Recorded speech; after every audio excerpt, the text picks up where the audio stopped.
নিমফুলের মধ্যে দিয়ে আজকে আমরা দেখতে পাবো পর্ণার বিপদে ফেলার জন্য সুইটি, মৌমিতা আর ওর বর রেডি হয়ে থাকে। ওরা তিনজনা মিলে যুক্তি করছে।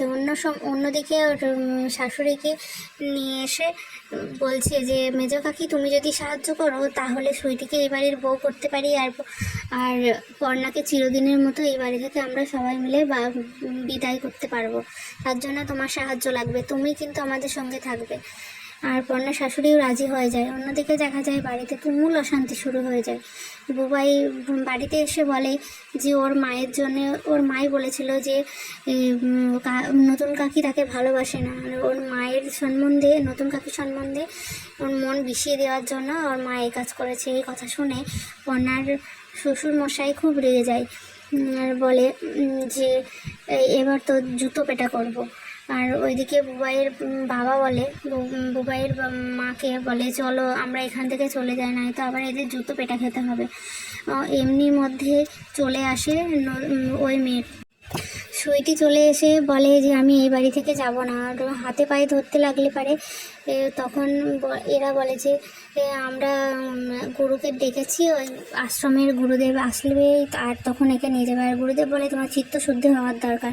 কথা শুনে রুচি বলে এইসব নাটক চলবে না, তোমাকে এই বাড়ি থেকে চলে যেতেই হবে, যাই বলো না কেন তোমাকে এই বাড়ি থেকে বার করে দেওয়া হবে। এই কথা শুনে ঈশা বাড়িতে চলে যায় নতুন পরামর্শ করতে। আর ঈশার পরামর্শে বাড়ি ভাগ করার জন্য তারা নতুন পরামর্শ দেয়।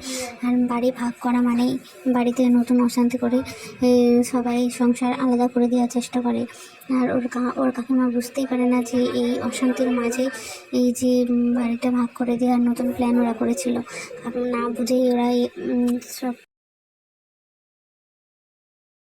অন্যদিকে দেখা যায় যে বন্যাকে সৃজন সব কথা ফোনে জানালে বন্যা অফিসের কাজে বাড়িতে আসতে পারে না। আর বন্যার ননদ তার শ্বশুর বাড়িতে ফোন আসলে পারে বাড়িতে যাওয়ার জন্য চেষ্টা করে। শ্বশুরবাড়ির লোক তার উপরে অকথ্য অত্যাচার শুরু করে, তারপর তাকে মারধর করার চেষ্টা করলে পারে। বাড়ির যে অশান্তি হয়েছিল, যে বাড়ি ভাগ নিয়ে বন্যা তার মীমাংসা করতে চাইলেও তার শাশুড়ি কিছুতেই মীমাংসা করতে দেয় না। আর অন্যদিকে এরা সেজন্য দাদা বৌদি ভাবে যে ভালোই হয়েছে বাড়িটা ভাগ করেছে। আর সুইটি ভাবে যে এরা এইভাবে নিজের সংসার ভাবতে পারে, নিজেরা মরুক মারামারি করে, আমি তো আমার সংসারটা গুছিয়ে নেবো, আমি নিজের থেকে টাকা নিতে চাই, নিজে নিয়ে নেবো। আর বন্যা ননদ তার শ্বশুর বাড়িতে অত্যাচারিত হয়, তার স্বামী তাকে মারধর করার চেষ্টা করলে তার ননদ ঠেকাতে। পরবর্তী এপিসোড দেখার জন্য আমার এই চ্যানেলটা সাবস্ক্রাইব করুন।